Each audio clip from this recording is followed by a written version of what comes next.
ঠাম্মার বাড়িতে কি আওয়াজ হচ্ছে বলতো? বেড়াল ফেরাল ঢুকলো নাকি?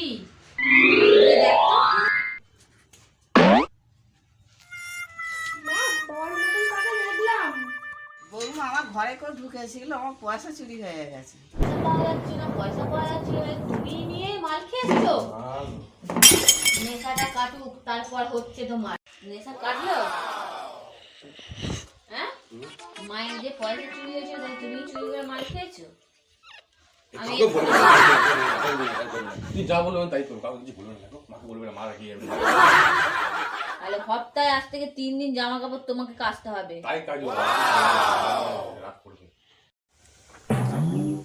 গান করছো? সব আমার কাপড়টা কবে ধোবে এবার? 3 দিন বইয়ের কাচবো আর বাকি কদিন পাশের বাড়ি